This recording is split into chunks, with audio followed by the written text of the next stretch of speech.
Nah, di mana rahmat yang paling banyak tercurah kepada kita? Waktu kita merasakan bahwa diri kita ini ternyata hina, kada berdaya, jikalau tidak ditolong oleh Allah Subhanahu wa ta'ala. Nah, di saat itu nang rahmat itu kada kata-karan lagi datang kepada kita.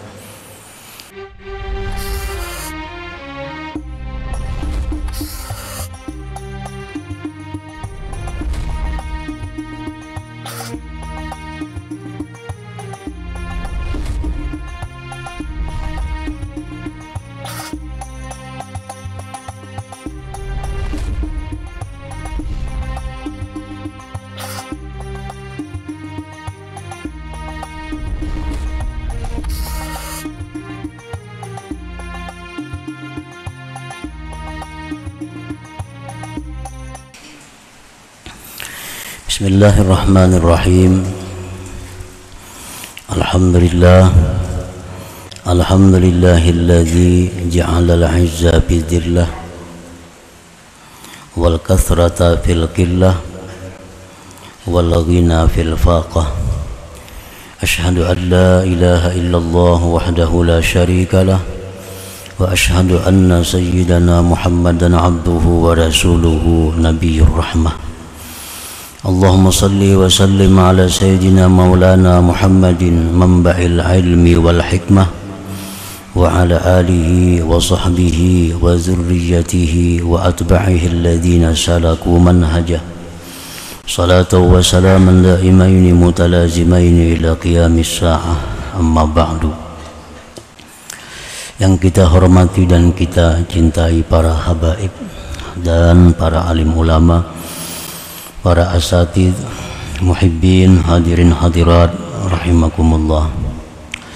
Pertama-tama terlebih dahulu kita panjatkan syukur yang setinggi-tingginya kehadirat Allah Subhanahu wa ta'ala yang pada malam ini mengumpulkan kita di majlis yang penuh berkah dan rahmatnya ini. Salawat dan salam keharibaan junjungan kita Rasulullah wa Habibillah Nabi besar Muhammad sallallahu alaihi wasallam dan kepada seluruh keluarga, para sahabat, zuriat dan pengikut beliau sampai hari kiamat nanti. Para muhibbin rahimakumullah, al-hikmatus sabi'ah wa tis'un minal hikamil ataiyah. Qala al-Imam Ahmad ibnu Athaillah Sakandari rahimahullah wa nafa'ana bi'ulumihi wa asrari. Hikmah yang ke-97 dari Al-Hikam, berkata pengarangnya Imam Ahmad ibnu Athaillah As-Sakandari, khairu awqatika waqtun tashhadu fihi wujuda faqatik wa turaddu fihi ila wujudi zillatik. Artinya, sebaik-baik waktu engkau ialah waktu yang engkau saksikan pada waktu itu adanya kefakiran engkau, dan dikembalikan engkau pada itu waktu kepada adanya kehinaan engkau. Nah, itulah terjemah hikmah yang ke-97 ini.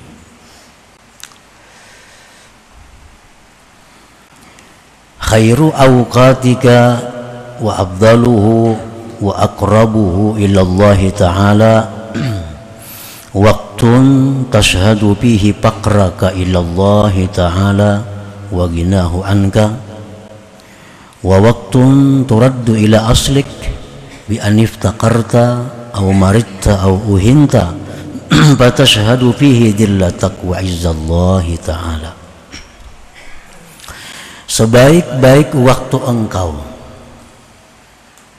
seabdal-abdal waktu engkau, sepaling dekat waktu engkau itu kepada Allah, waktu di mana engkau bisa menyaksikan kefakiran diri engkau itu kepada Allah dan terkayanya Allah daripada engkau. Itu waktu yang paling mulia. Nah, waktu yang paling afdal, waktu yang paling baik yang ada pada kita.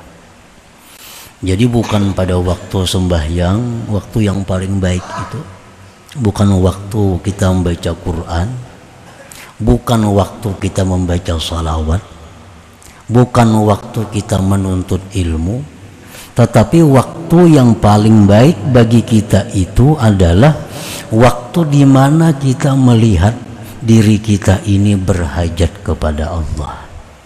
Waktu di mana kita melihat, menyaksikan, merasakan bahwa kita ini perlu berhajat kepada Allah dan Allah itu kada perlu kepada kita. Nah, itu waktu yang paling baik bagi seseorang. Nah, para muhibbin rahimakumullah, dan waktu di mana engkau dikembalikan kepada asal engkau,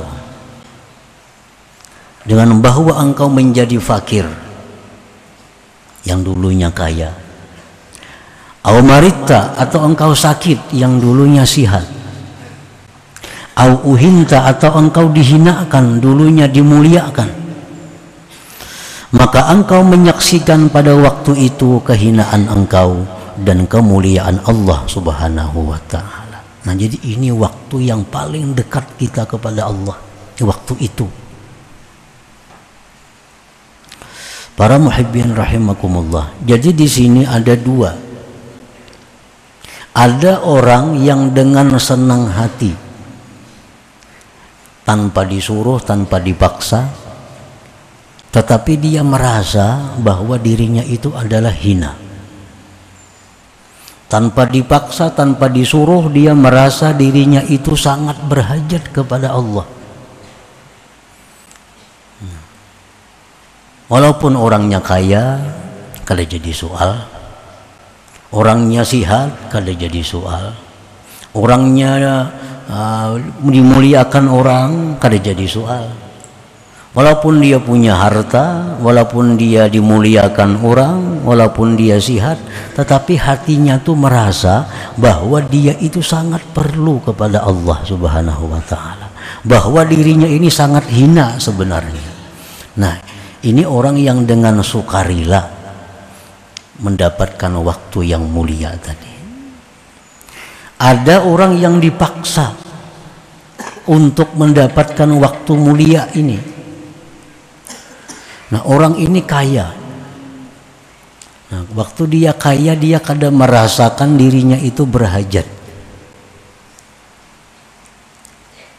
Allah sayang dengan hambanya ini. Allah paksa, lalu dia difakirkan oleh Allah. Dengan difakirkan itu, lalu dia sadar bahwa dia hina, bahwa dia fakir kepada Allah. Nah, ini orang terpaksa. Waktu dia sihat, dia lupa kepada Allah. Waktu dia sihat, dia merasa kada perlu pertolongan Allah. Allah sayang dengan hamba ini, disakitkan oleh Allah. Begitu dia sakit, sadar, oh ternyata aku perlu perlindungan Allah, ternyata aku perlu anugerah Allah. Ada orang yang begitu dia dimuliakan, dihormati, dia lupa kepada Allah. Dia lupa kepada asal jati dirinya sebenarnya adalah yang hina. Nah, Allah sayang kepada dia, Allah hinakan orang ini, maka dia jadi terhina di tengah-tengah manusia. Lalu dia sadar, oh ternyata aku sangat hina, ternyata aku ini sangat butuh kepada Allah. Nah, ini orang yang secara terpaksa untuk kembali kepada asalnya. Nah, para muhibbin rahimakumullah. Jadi Allah Subhanahu wa ta'ala ada dua jenis mempunyai kekasihnya. Ada kekasih Allah yang dengan senang hatinya, dengan rela hatinya mengakui kefakirannya kepada Allah. Ada hamba Allah yang dengan sukarela dia mengakui kehinaan jati dirinya. Nah, ini kekasih Allah yang nomor satu. Ada kekasih Allah yang dipaksa oleh Allah jadi kekasih. Nah iya macam tadi, waktu dia kaya dia kada sadar bahwa dia itu sebenarnya adalah fakir, tetapi dikayakan oleh Allah. Waktu dia sihat dia kada sadar bahwa dia itu sakit kalau tidak disihatkan oleh Allah. Waktu dia mulia dia kada sadar sebenarnya dia hina kalau tidak dimuliakan Allah. Nah ini orang dipaksa oleh Allah untuk jadi kekasih Allah. Nah para muhibbin rahimakumullah, tinggal kita yang memilih hendak jadi terpaksakah atau jadi yang sukarela kah? Kalau kita hendak jadi sukarela, jadi kekasih Allah, nah sebelum Allah mengembalikan kita kepada asal kita, kita sadar. Nah kita sadar, jangan sampai ditarik Tuhan harta hanya sadar, jangan sampai. Jangan sampai ditarik Tuhan kesehatan hanya sadar, jangan. Jangan sampai ditarik Tuhan kemuliaan hanya sadar, jangan. Tapi di waktu kita kaya, di waktu sihat, di waktu mulia, kita sadar jati diri kita adalah sebenarnya hina. Sebenarnya adalah perlu kepada Allah Subhanahu wa ta'ala. Nah para muhibbin rahimakumullah, jadi itulah waktu yang paling dekat diri kita kepada Allah pada waktu itu. Waktu kita ini merasakan jati diri kita sebenarnya adalah kita ini orang yang lemah, orang yang hina, orang yang miskin, orang yang sakit. Nah di waktu kita menyaksikan diri kita demikian, maka itulah kita mendapat pahala yang sangat besar dari Allah Subhanahu wa ta'ala, dan merupakan jalan yang paling cepat untuk menuju kepada keridhaan Allah Subhanahu wa ta'ala. Nah, jadi ini termasuk dalam bagian tafakkur. Tafakkur. Ada hadis yang mengatakan bahwa tafakkur lebih afdal dari ibadah setahun. Tafakkur lebih afdal dari ibadah 70 tahun. Nah, tafakkur, merenungi bahwa diriku ini sebenarnya adalah hina andai kata Allah kada memuliakan.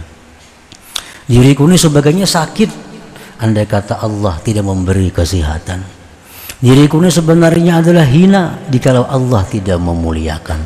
Nah tafakkur seperti itu paling berharga, paling dekat kita kepada Allah Subhanahu wa ta'ala. Nah, para muhibbin rahimakumullah, jadi waktu yang paling abdal itu bukan waktu sembahyang, bukan waktu sujud, bukan waktu salawat, kada. Ternyata waktu yang paling abdal waktu kita menyadari yang demikian itu. Wa inna ma yakunu dzalik khaira waqtik wa afdalahu wa aqrabahu ila Allah. Li'annaka fi dhalikal waqti tasta'iddu likabuli nafahati rahmatillah wa madadihi wa hidayatihi wa taufiqihi wa aunihi. Kenapa? Sebabnya waktu yang demikian tadi merupakan waktu yang paling baik. Kenapa? Sebabnya waktu yang demikian tadi waktu yang paling afdal. Kenapa waktu yang demikian tadi waktu yang paling mendekatkan kita kepada Allah? Kenapa sebabnya?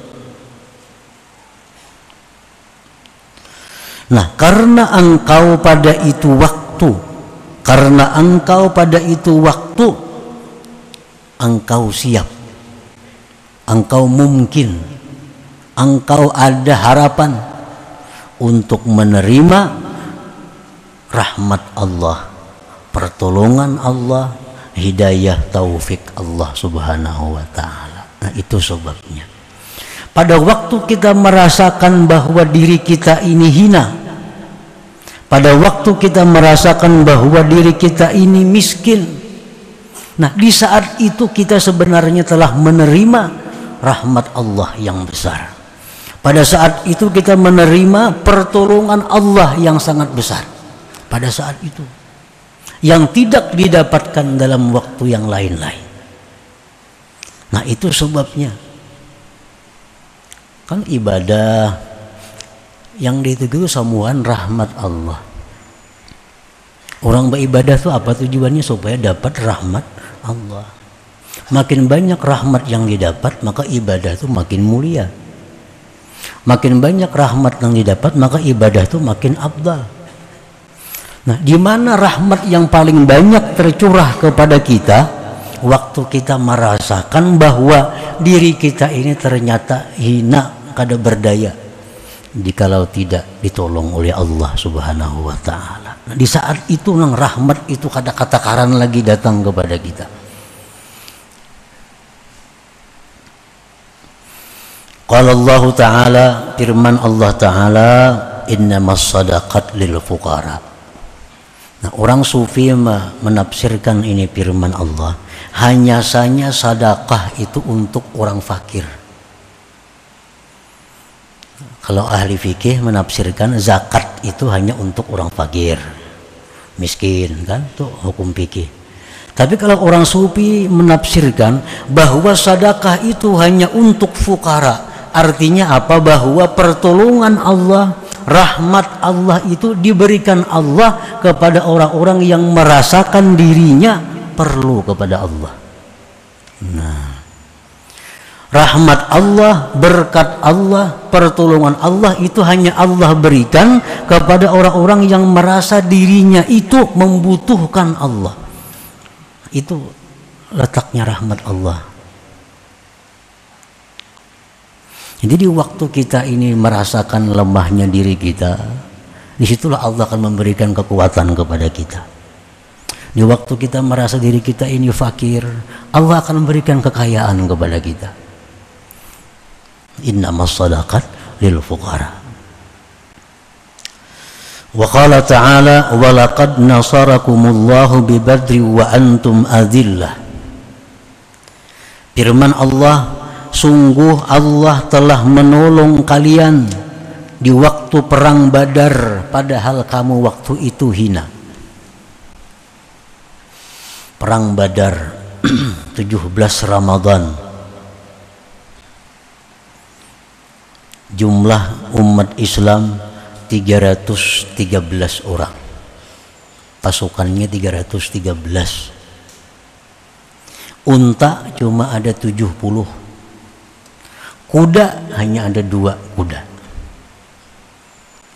Nah, ini satu pasukan yang lemah.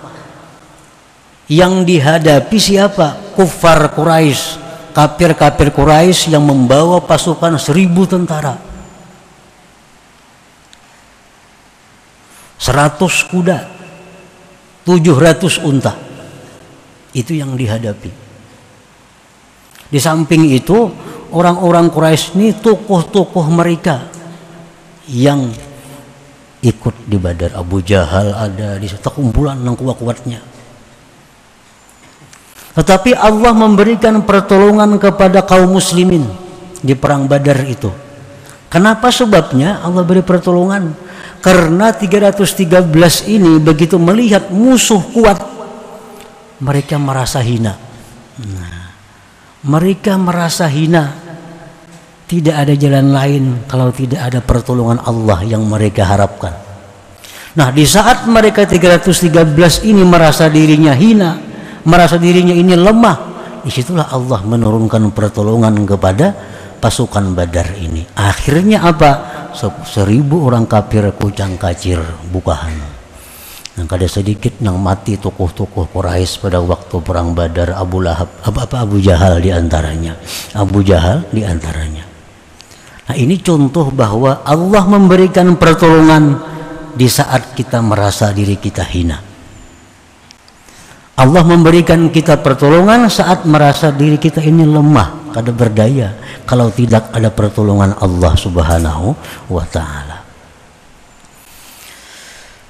Firman Allah Subhanahu wa ta'ala, subhanalladzi asra bi'abdihi laila. Maha suci Allah, maha suci Tuhan yang menjalankan dengan hambanya di malam hari dari Masjidil Haram ke Masjidil Aqsa, Isra Mi'raj. Nah, di sini Allah adalah menyebut hamba. Hamba itu berarti kedudukan aslinya seorang manusia. Kan hamba itu artinya hina. Ngaran hamba itu hina, lemah, kada punya apa-apa itu hamba. Hamba ini kalau becari seharian duitnya setur lawan tuannya. Kada punya apa-apa. Nah, jadi Allah mengisrakan Nabi kita itu sebagai hambanya, bukan sebagai kekasihnya, bukan sebagai rasulnya, bukan sebagai manusia pilihannya, bukan sebagai manusia yang paling mulia, bukan sebagai manusia paling sempurna. Kada. Tapi Allah memberikan Isra Mi'raj kepada Rasulullah sebagai hamba itu. Nah, jadi waktu Rasulullah dalam keadaan duka cita yang luar biasa, di saat itulah Allah memberikan Isra Mi'raj. Karena sebelumnya ada kisah pertama paman beliau Abu Talib wafat. Maka Abu Talib ini pendukung utama Rasulullah. Siapapun kada wani mengganggu Rasulullah semasa Abu Talib hidup. Abu Talib wafat, Rasulullah sedih. 3 hari atau seminggu Siti Khadijah wafat, yang 24 tahun bersama beliau mengorbankan segala hartanya untuk perjuangan Nabi, wafat. Sedih lagi Rasulullah. Berangkat ke Hunain, ke Taif mencari pertolongan, ternyata dilempar dengan batu. Pulang ke Mekah, sedih lagi Rasulullah. Nah, beruntun kesedihan Rasulullah itu, pecah hati beliau. Di saat itulah Allah berikan Isra Mi'raj, satu mukjizat agung yang pernah ada pada beliau. Nah, jadi di saat kita susah, di saat kita sedih, disitulah sebenarnya peluang rahmat yang diberikan Allah kepada kita. Nah, para muhibbin rahimakumullah, dalam sebuah hadis kudusi disebutkan, ujar Tuhan, kalau ikam mencari aku, carilah aku pada orang-orang yang pecah hatinya. Nah, kalau kita hendak mencari Allah Ta'ala, cari orang-orang yang pecah hatinya, yang sedih hatinya. Orang kesedihan, di situ ada Allah Ta'ala. Nah, kayak itu kasarnya. Kita disuruh mengilangi orang garing. Secara syariat menghibur orang garing, kita mengilangi itu kan. Nah, mengilangi orang garing itu bagus. Secara syariat menggembirakan si sakit. Tetapi pada hakikatnya kita mengilangi orang garing itu adalah mendulang rahmat Allah. Karena orang garing itu umumnya hatinya sakit. Waktu itulah Allah memberikan pertolongan kepada orang garing dan kita berilang dapat rahmatnya itu. Orang garing adalah yang suka hatinya. Sakitnya sini, menangisnya. Nah, kita ilangi. Nah, di saat inya sakit, di saat inya susah, disitulah rahmat Allah datang kepadanya. Kita mengilangi, kita dapat rahmat Allah. Nah, di situ kita disuruh mengilangi para aulia, disuruh ziarah kepada orang saleh. Karena para aulia, para orang saleh itu 24 jam hati mereka kada pernah merasa kaya daripada Allah. Orang saleh, orang aulia itu 24 jam hati mereka selalu butuh berhajat kepada Allah. Nah, kita bailang kepada mereka, di situ dapat rahmatnya. Nah, jadi kita kada mengharapkan ilmunya, kada mengharapkan doanya. Kita datang pun kepada mereka, Allah sudah menunggui di sana. Karena hati aulia itu hati yang selalu pecah, hati yang selalu butuh berhajat kepada Allah Subhanahu wa Ta'ala. Para muhibbin rahimakumullah, wa aswa'u awqatika waqtun yagibu fihi faqruk wa zillatuk, sedangkan sejahat-jahat waktu engkau adalah waktu yang hilang pada waktu itu kefakiran engkau dan kehinaan engkau. Waktu yang dimana kita kadang merasakan fakir, waktu dimana kita kadang merasakan hina, itulah paling jahat waktu kita. Walaupun sedang salat, walaupun sedang baca Quran, walaupun sedang bersalawat. Tapi kalau hati kita saat itu merasa kita kaya, hati kita merasa mulia, nah maka baca Quran, salawat hilang tanpa ada maknanya. Waktu yang paling jahat yang ada pada engkau adalah waktu di mana engkau tidak merasakan kefakiran engkau kepada Allah. Waktu di mana engkau kadang merasakan berhajatnya engkau kepada Allah. Itu waktu yang paling jahat yang ada pada kita. Contohnya keanistagonaita, seperti engkau merasakan kaya. Nah hati kita ini kadang-kadang ada merasa kaya, merasa kada perlu siapa-siapa. Saat itu waktu yang paling buruk bagi kita. Andai kalau kita mati saat itu, mati dalam su'ul khatimah. Waktu di mana wastakbarta, engkau merasa besar diri engkau. Wastaksarta, engkau merasa banyak. Wasta'zazta, engkau merasa mulia. Nah itu waktu yang paling buruk yang ada pada diri kita.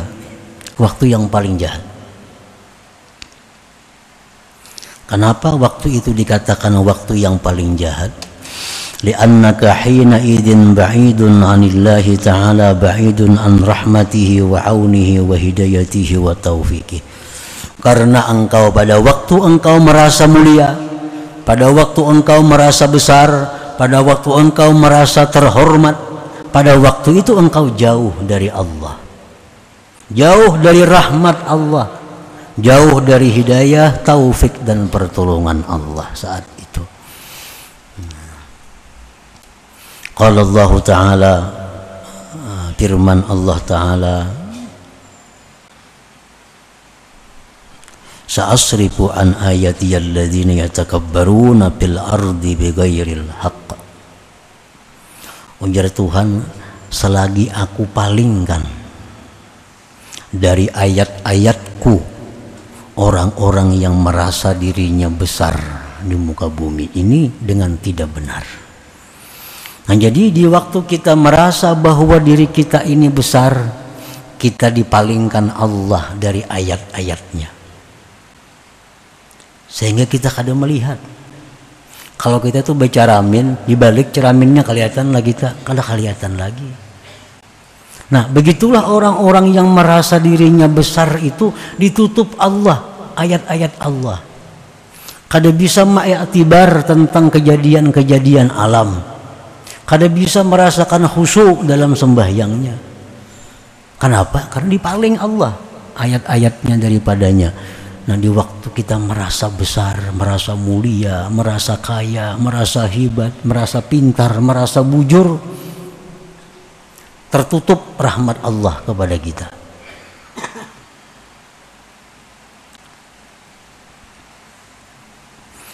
Firman Allah Ta'ala dari sa'asrifu an ayati alladzina yatakabbaruna fil ardi bighairil haqq. Wa qala Ta'ala, wa yawma hunain iz a'jabatkum kathratukum falam tughni ankum syai'a.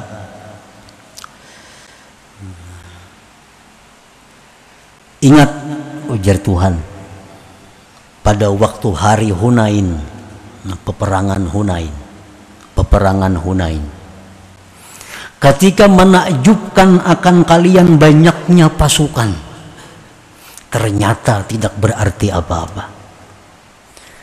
Dalam perang Hunain itu Rasulullah SAW membawa pasukan sebanyak 12.000 pasukan. 12.000 waktu menghadapi tentara Hunain. Sehingga ada sahabat yang berkata, lan nughlabal yaum, kita tidak akan bisa dikalahkan pada hari ini. Nah ini sudah merasa kuat, merasa banyak pasukannya. Begitu datang ke Hunain, yang 12.000 ini tidak berdaya, lari kucang kacir.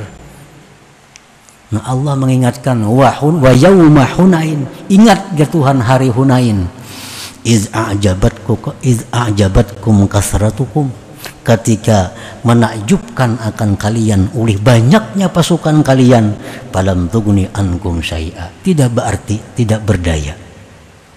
Nah kenapa? Karena Allah kalau memberi pertolongan, walaupun banyak, kalau kita ditolong Allah, Walaupun besi dokter pribadi, obat banyak, kalau kada ditolong Allah tetap garing.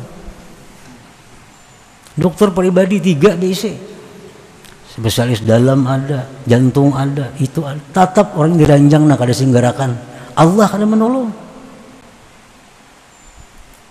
Nah, jadi di waktu kita merasa besar, waktu kita merasa hebat, waktu kita merasa kaya, rahmat ditutup oleh Allah kepada orang itu. Namun kita kawani bakawan lawan orang yang ditutup rahmatnya oleh Allah Subhanahu wa ta'ala. Nah, para muhibbin rahimakumullah, jadi itulah intinya ibadah. Ibadah itu intinya sembahyang, kewajiban bagi setiap kita. Tetapi kalau sembahyang itu kadang menimbulkan, kadang membuahkan perasaan tadi, maka sembahyang itu belum sampai kepada target yang sebenarnya. Mestinya orang tuh kalau sudah sembahyang mesti merasakan bahwa dirinya itu adalah hina, dirinya itu rendah, dirinya itu kada berdaya. Sembahyang tuh lihati gerak-geriknya, nang boleh dibaca ya Tuhan ini, ikam boleh berduduk macam ini, ikam boleh mengangkat tangan kayak ini, ikam boleh sujud nangka ini, ikam boleh baca salawat nang macam ini. Nah, sebenarnya kita sembahyang itu penuh dengan kehinaan, penuh dengan terpasung, bergerak-gerak kada boleh, batal, bacaan salah batal. Nah, jadi sembahyang itu pada intinya adalah simbol dari kehinaan manusia. Nah, cuma kalau sembahyang itu kadang menghasilkan perasaan hina dalam diri kita, sembahyang kita belum maksimal ngarannya. Mestinya kita merasa hina dengan sembahyang itu. Karena orang yang selalu diatur itu orang hina. Nanti bos lawan tuannya, lawan budaknya. Ikam mulai jam 8 boleh keluar sampai jam 2. Nah, kan diatur tuh. Ikam boleh pakai pakaian ini, lain pada itu kada boleh. Ikam kada boleh ke rumah anu, ikam kada boleh ke itu, ke ini. Nah, dalam sembahyang itu kita diatur demikian. Sebenarnya itu pelajaran bahwa kita ini sangat hina. Kopiah kada boleh takan kaning mandak. Berarti sujud didiriakan ditajak maka. Nah. Tasahud tangan diangkat telunjuk. Yang terlalu angkat salah. Nah. Diatur sehalus-halusnya. Sebenarnya kita sangat hina dalam sembahyang itu, sangat hina. Nah, jadi kalau kita sembahyang tanpa ada membuahkan kehinaan-kehinaan itu, maka sembahyang kita sebenarnya belum maksimal lagi. Nah, para muhibbin rahimakumullah, itulah sebagian dari syarah penjelasan tentang hikmah yang ke-97 ini. Selanjutnya yang ke-98. Ila hadratin Nabi sallallahu alaihi wasallam al-Fatihah. A'udzubillahi minasyaitonir rajim. Bismillahirrahmanirrahim. Iyyaka na'budu wa iyyaka nasta'in. Ihdinas siratal mustaqim. Siratal ladzina an'amta 'alaihim.